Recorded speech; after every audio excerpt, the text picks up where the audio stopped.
Solitary confinement will always live with me, but I don't want us to get past the fact that this is occurring right now in America, and it needs to be something that I'm only one person. I need us to band together to help change this inhumanity that is happening in the United States of America on a daily basis in the penal system.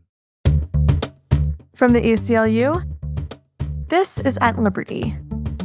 I'm Kendall Ciesmeyer, your host.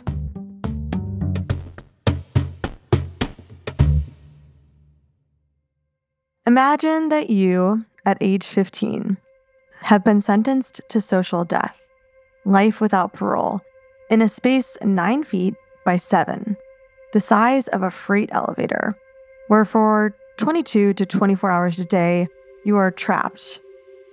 Where in a deadly daily routine, you sleep, wake up, shit, piss, eat, food slipped through a slot as if you were an animal. Where you are denied the possibility of human contact except as physical or mental abuse, where visual and sensory stimuli, the stuff of life, are only a memory or a dream, where who you are is defined only by your willingness or unwillingness to be disciplined and punished. Imagine life without hope in a brutal hellhole of sameness designed to break your spirit and challenge your sanity. This is an excerpt from Ian Manuel's memoir, My Time Will Come, a memoir of crime, punishment, hope, and redemption, where Ian recounts his real-life experience spending 26 years in prison, 18 of those years in solitary confinement, before advocacy efforts from the Equal Justice Initiative led to his release in 2016. Since Ian's release, he has made waves as an activist, poet, and motivational speaker. His 2022 memoir recounts his journey from his teenage years to the present, and we are so honored to have him with us today to talk about juvenile life without parole, solitary confinement, and restorative justice. Ian, welcome to At Liberty, and thank you so much for joining me. Thank you, Kendall. I appreciate you having me.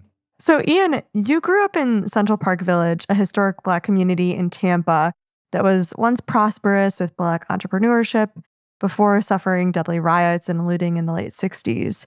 I was wondering if we could start by having you describe what life was like in Central Park Village for you growing up, what it looked like, and what went on in your community.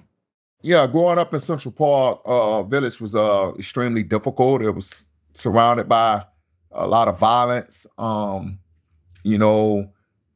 We didn't have any gangs back then in Tampa. It was more of a neighborhood thing. Like if you were from Central Park, for example, you shouldn't be caught in West Tampa or Ponce de Leon or College Hill housing projects. And by the same token, guys from those neighborhoods shouldn't be caught in our neighborhoods.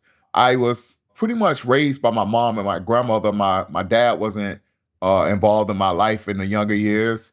And my grandmother, Linda, loved me unconditionally, spoiled me.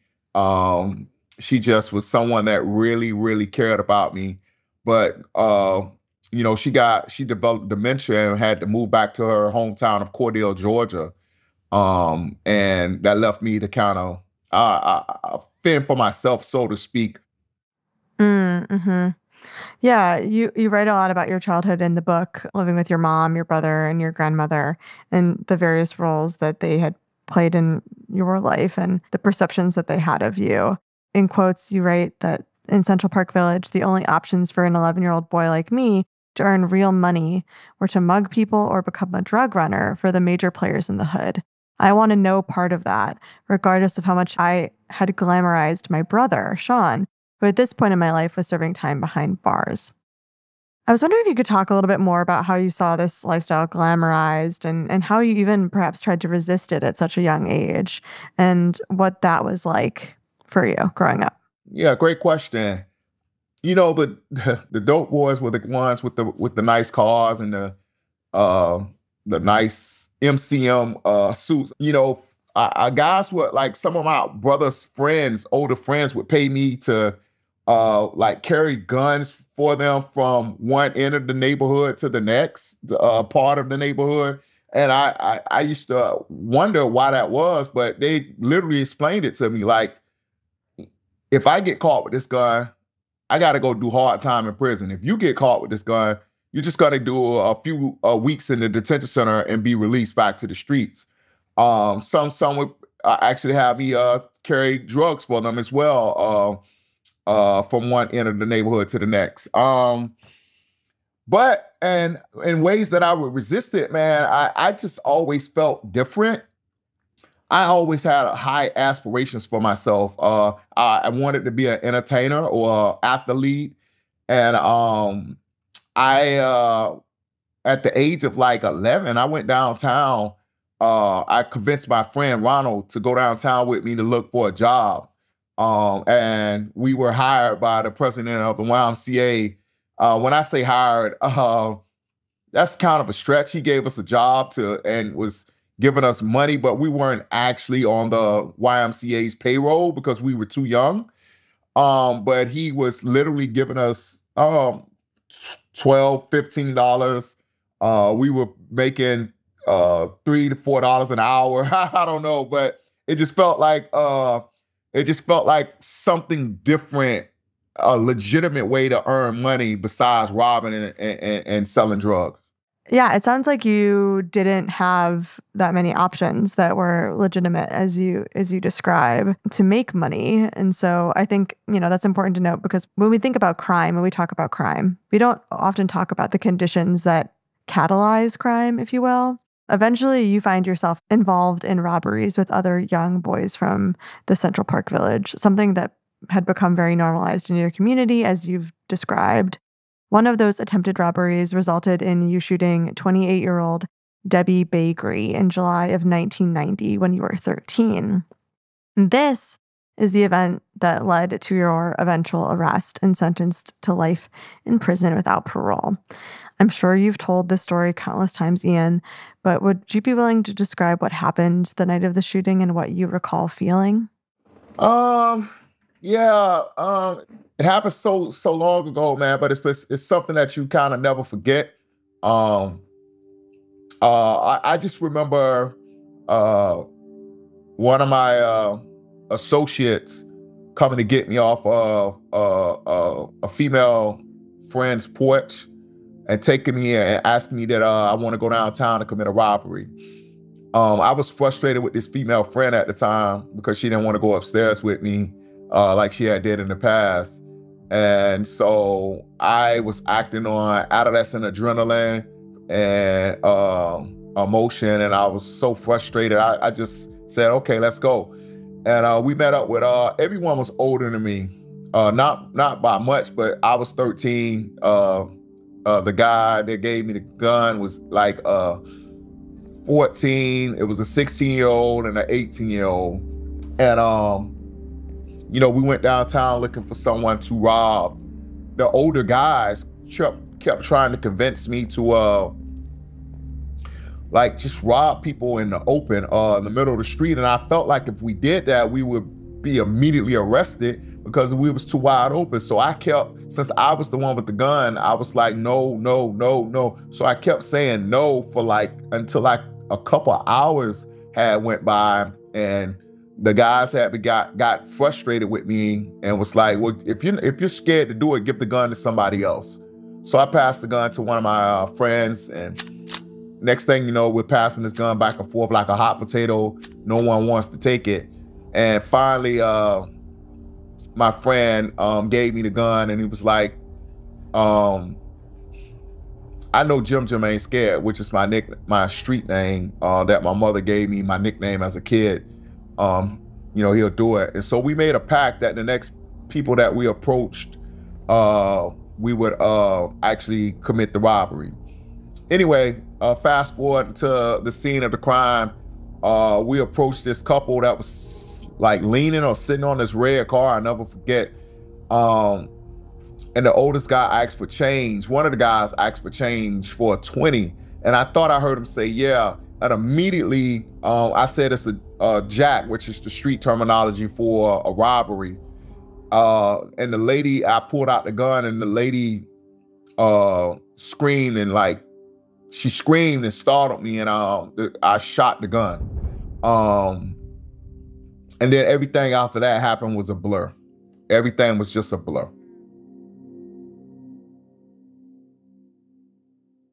Wow. Thank you for sharing that. I'm sure it's like not easy to get into those details all of the time. You were not initially charged for the shooting until several weeks after it happened. And in the book, you write about confiding to an officer and confessing that you'd done it while in custody for stealing a car with two friends. I'm wondering what was going through your mind when you decided to confess this to the officer and what compelled you to tell him about what you'd done. Well, that's a great question because I asked myself that question for 26 years. Oh, yeah. Like, why did I actually like give myself up like that? It goes against everything that had been instilled in me in the streets. It went against self-preservation. I didn't know at the time of the crime that someone was shot because as a kid, I was used to the television that when someone was shot that they fell down. And no one Mm, fell during this incident. Debbie kept running. And so when an officer came to the neighborhood later that evening and said someone was shot and that I fit the description of someone that committed this crime, uh, I was like, wow, I really shot somebody, man. And then when I was in the police station that night for the stolen car, I I I saw the same police that I had seen the night of the crime in the police station. And I asked them, I said, did you guys ever catch that guy that shot the lady downtown? And he said, no, I don't think we ever did. And so on the ride to the detention center later that night, uh, I don't know what came over me, man. I was going inside the detention center for a stolen car. I would have been out in 21 days. Um, but something just gnawing at my conscience just said, man, tell the police, share with him about what happened the night, and you know, and he said he would let it stay in the car. It's yeah. one of the most traumatic events of my life because uh it's painful to remember that I caused myself 26 years of excruciating emotional and mental pain. But just to get through the story, I confessed to the officer that I was the guy that shot the lady downtown. And he initially told me that, he was gonna allow me to go into the detention center and go to sleep because we had been in the police station like 5-6 hours waiting to go to the detention center for the stolen car. Well, after I made my confession, he goes in the detention center and makes a call to the detective and the police station, gets back in the car and takes me back downtown. But just to answer your question, I would say that gnawing at my conscience, because I was not raised to hurt people. I was not, my grandmother Linda didn't instill it into me, or my mother, even my mother Peggy and all her anger didn't instill it into me to like go around shooting people. So I think I wanted to clear my conscience. I think that makes a lot of sense. And I really appreciate you sharing that part of your story. I can tell that it's still very real in your voice. And so, I appreciate you going there with us. So while you were awaiting trial, you spent time at a juvenile facility and you met with a lawyer who implored you to plead guilty with the hope that you'd get sentenced to 15 years as a youth offender instead of a life sentence. Your mom also encouraged you to take this plea, but you initially didn't want to, asking the attorney to request life probation. You eventually did plead guilty, and I'm wondering, how, Ian, did you make that decision for yourself at such a young age? Yeah, that was a very tough decision to make. I mean, I kind of leaned on my mother for that decision, and she went to her grave regretting that decision. My mother had been to prison before for her own shooting. And so being that she knew the prison system, I took her advice. And plus I thought about all the times that my mom had asked me to do something and I did the opposite. And I ended up reaping the consequences of my actions because mom was usually right. And so I pled guilty just thinking that she knew what she was doing. Um, and but there was really no plea deal. The what my lawyer was essentially asking me to do was throw myself at the mercy of the court. Uh, uh, but he said he had worked it out with the judge behind the scenes, and that I would be receiving a 15-year prison sentence. But when you're that young, 15 years, that in and of itself sounds like a life sentence. I hadn't even been alive 15 years yet. And so that's why I told him to try to get me life probation, because I had heard so many horror stories about prison. I didn't want to go to prison, period. Something that frustrates me was the fact that as soon as my lawyer, as soon as the court accepted my plea, my lawyer said, Your Honor, there's been brought to my attention that there's been some instances in Mr. Manuel's life that makes me believe that he may not be competent to stand trial. I read that transcript so many times in that solitary confinement cell, and the first thing that went through my mind was, if I'm not competent, if you don't feel like I'm competent to stand trial, how do you feel like I'm competent to enter a plea at this moment, right? But the judge was like, has there been any competency evaluations in this case? And my lawyer said no. And so what should have happened legally, my plea should have been struck right then until competency evaluations was had in a competency hearing. It was just very frustrating. So they accepted my plea, despite my lawyer saying that he didn't think I was competent to stand trial. And then eventually, a few months later, it was time for sentencing.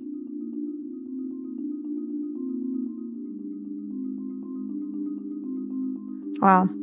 Well, and I really appreciate you stopping and making sense of the questions that you had or have still about your case, and your trial, because we know that the criminal legal system is incredibly flawed.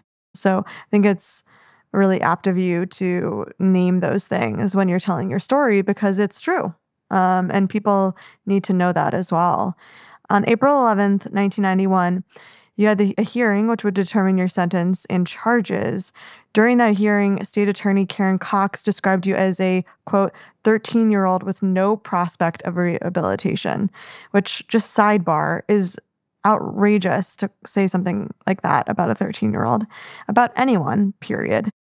As part of your life without parole sentence, you were in solitary confinement as well for 18 years, longer than anyone else in the state at the time.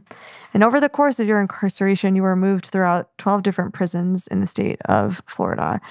How would you describe solitary confinement for people? And are there specific things that you think people need to understand about that form of punishment? Yeah, I think the number one thing people need to understand about solitary, particularly in the state of Florida, is that we're not talking about something that used to happen. This is still occurring right now to this day. I have two friends who have been in solitary confinement now who have broken my record.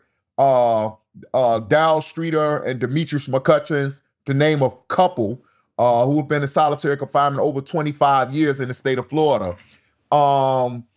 And the things that they do to you in solitary and still are doing in solitary, like gassing you with this high-powered chemical agents like that you use that's supposed to be used to quell riots, are being sprayed in these cells, or the starvation that occurs to people in the solitary, like they're deliberately not being fed.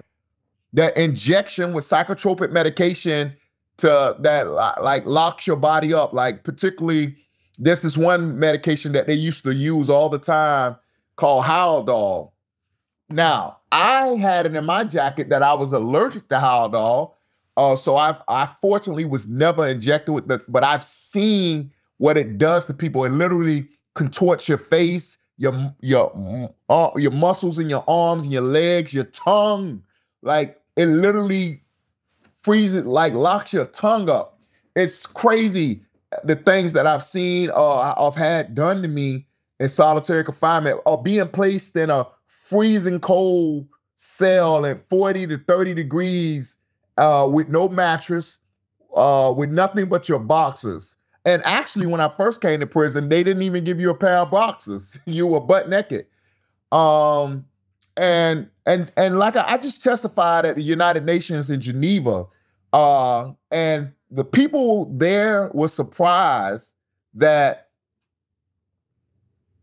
I was describing something in solitary confinement happening in the United States. And so solitary confinement will always live with me, but I don't want us to get past the fact that this is occurring right now in America, and it needs to be something that I'm only one person. I need us to band together to help change this inhumanity that is happening in the United States of America on a daily basis in the penal system. Absolutely, Ian. And that's exactly why we're talking to you, because we are very, very invested in the fight to end solitary confinement and the fight to shrink the criminal legal system and the prison footprint in America.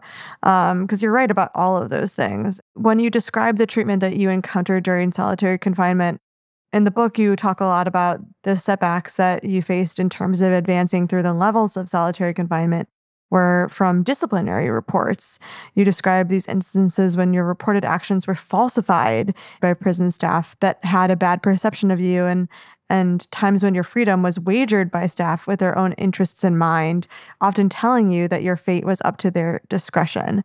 But what was so surprising to me is that in the book, you also write that during these years, you cherished your aloneness in solitary confinement. You said you were really bored, spending hours on end imagining, practicing magical thinking. Yeah, I know. And I know that's not funny. Because there's such a contrast the reason here. I'm laughing is because I still do it. I still do it. So tell me, in the midst of all of this horror, what is magical thinking, and what did this do for you? Well, the magical thinking is how I survived, and it's kind of, it's manifestation is what it is, because the life that I'm currently living is the power of my imagination being fed and me believing that I have this quote, the impossible is obtainable. And I constantly visualize. I never accepted the fact that I was going to die in prison. I never accepted the fact that I was going to never get out of solitary. I never accepted the fact that I was just like everybody else. My mom instilled in me as a young boy that, Ian, you're brilliant. No matter what, don't never let them take your mind. And she used to say this to me as a young kid, and I'm like, who could she be talking about taking my mind? But I played that over and over in solitary confinement, and my mind was my last line of defense against the insanity that surrounded me. I've seen so many people lose their minds in solitary, man. Solitary had an adverse effect on me, but not as strong as it did some people, because I held on to the hope that I would get out one day. And so the magical thinking was, I'm gonna be on stage and people are gonna pay to see me perform, which they have. And then one day, it just paid off. It paid off in the sense that magical thinking brought the magical Bryan Stevenson into my life.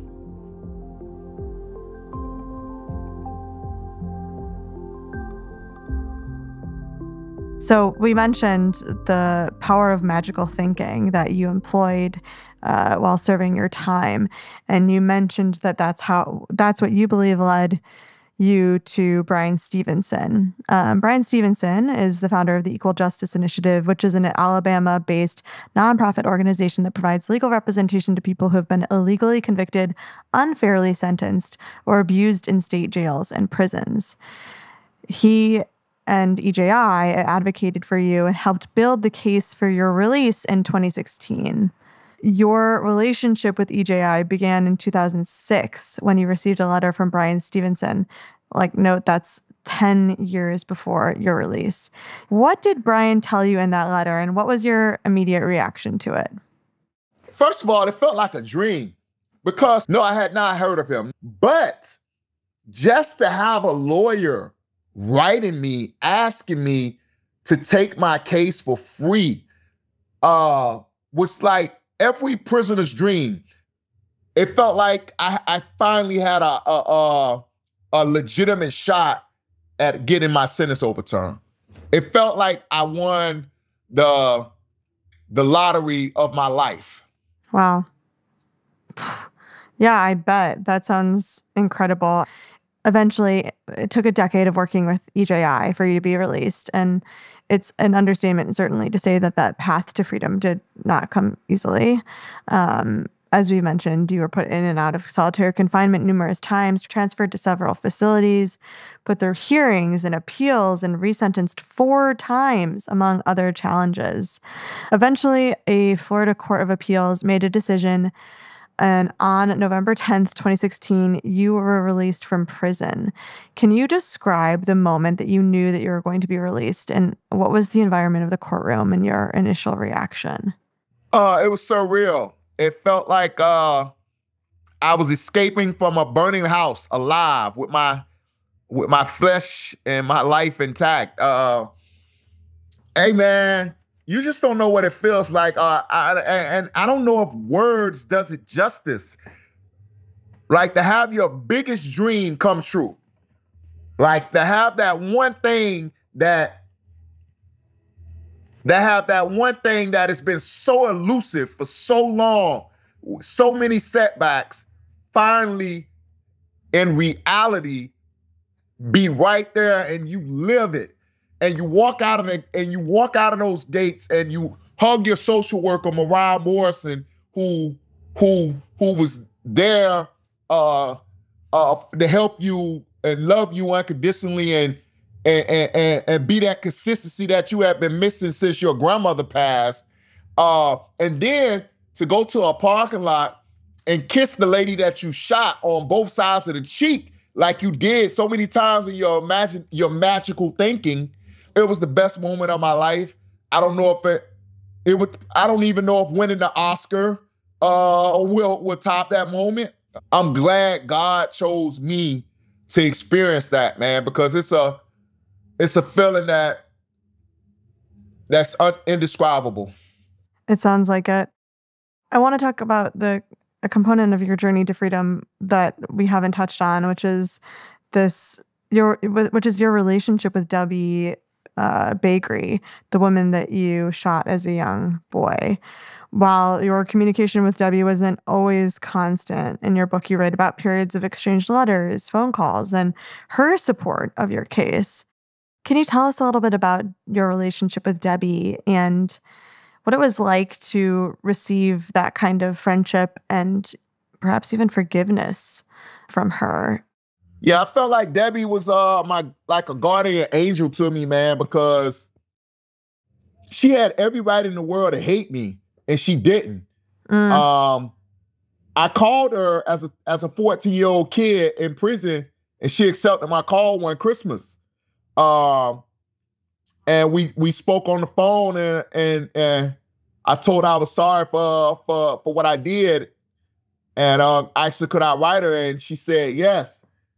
And Debbie's friendship with me was just very unique and unusual. She's a very special lady, and I'm forever thankful for the fact that she forgave me and the fact that she accepted that collect call over 30 years ago. Wow. And you all are still in touch now? Yeah, her birthday is actually like 7 or 8 days after mine. So we make sure to send each other birthday wishes. We both kind of moved on with our life in a way, but we know that we share an experience that will connect us forever. Forever. Yeah, absolutely. It seems that this relationship with Debbie had glimmers of what restorative justice can really offer us as an alternative to incarceration, and can also really show us a way forward. I read that, it became alive for you or helped you within withstand your sentence and your period of incarceration, including solitary, is various forms of media. Among them, poetry became an important means of self-preservation and expression, and one that you're still known for today, which is really cool. Can you tell us more about your interest in poetry and how you came to fall in love with it, and what's so special about poetry to you? Oh man, that's so much. There's so much I want to say about that poetry segment, because poetry is my lifeline. It's first of all, I have a gift. My gift is, one of my gifts is the ability to compose words in ways that move people. And I do that extraordinarily well in poetry. I can attest to that. You already are doing that in this interview. Thank you. It's just a gift. And I fell in love with poetry when someone sent me, well, first of all, I there was this one poem that I heard when I was 14 called I Have a Heart. And it was so beautiful. It was such a beautiful poem. It's about two lovers loving each other, one lover dying and going to heaven, and the other one saying, if you're not in heaven when I get there, I know you went the other way. So I'll give up all my halo and my wings, give up everything and go to hell just to be with you, because that's how much I love you. And I always felt like that's the type of love I wanted in my life. Someone who loved me so much that they would give up even being in heaven just to be with me. Then someone sent me Tupac Shakur's book, The Rose That Grew from Concrete. I haven't read it in years, but I started rewriting Tupac's poems and sharing them with my fellow prisoners. And they began to pay me to write their girlfriends and their wives' poetry. And that's when I knew I had a gift, because I love that. Yeah, that's when I knew I had a gift, because prisoners don't have a lot of money. So if you can convince them to take their parents or their friends' hard-earned money to pay you for something, you have a true talent, because prisoners are the toughest critics in the world. They're tougher than Simon Cowell or Sandman on Apollo. I'll tell you that right now.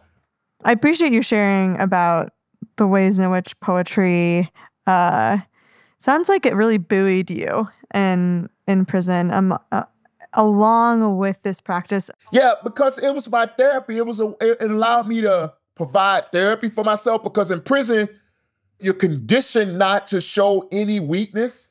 And so my poetry allowed me to tell the truth of my feelings and release them in a way that was cathartic and therapeutic without actually weeping. I cried through my pen. Wow. Yeah, I mean, I think that's what the arts give us, right? A form of expression. And I think you have a very bright future in front of you. And it's been a pleasure to speak with you about your story and magical thinking. That's something I will be taking away. And your poetry and your hope for your future. You're a light, and I really enjoyed this conversation. And so did I, as did I. Thank you. Thank you so much. Before we said goodbye, we asked Ian to read us one of his poems that he wrote while he was incarcerated. It's called Every Time I Breathe. Every time I breathe, I feel the need to justify my existence, to take this moment that I'm living and enjoy every millisecond in it. My life and my struggles, not many can comprehend it. My desire for freedom burns like a sausage inside a skillet. Tomorrow isn't promised, so I'm thankful for this minute. Though in prison, merely existing, it's like my life has been suspended. But that means it's temporary, because I haven't been expelled. And I still got a chance as long as I can in and exhale every time I breathe. Every time I breathe, I'm thankful for the oxygen from the trees and little things like little bees that get overlooked until they sting. Every day I'm faced with progress that block the progress to my dreams. But the blockades only masquerades like costumes on Halloween. I've been through enough pain to make a sane man just scream. But instead, I take a deep breath and just breathe. Every time I breathe, the cosmos come out of my nostrils like particles of product coming out of your console. My soul is like a chihuahua you didn't include in your carpool. My lungs relax and collapse like a bottom sitting on a bar stool. Every time I breathe, I become an intergalactic being, stepping out of character like a chiropractor, snapping peas. I prayed so many times it's like I got arthritis in my knees, but I still get down and bow my head because I continue to believe that as long as I can breathe, God's gonna make a change. And my circumstances, the only chance is for me to glorify his name. You don't know me, homie, but there's odds I've already overcame. So if praying works, but hurts, then I can stand a little pain. I want to end this part by thanking God for bringing me to these heights. And I make a promise to always honor and cherish this breath of life. Every time I breathe, every time I breathe, every time I breathe. Thank you. Thanks so much for listening. If you enjoyed this episode, please subscribe to At Liberty wherever you get your podcasts and rate and review the show. We really appreciate the feedback. Until next week, stay strong. At Liberty is a production of the ACLU, produced by me, Kendall Ciesmeyer, and Vanessa Handy. This episode was edited by folks at Ultraviolet Audio.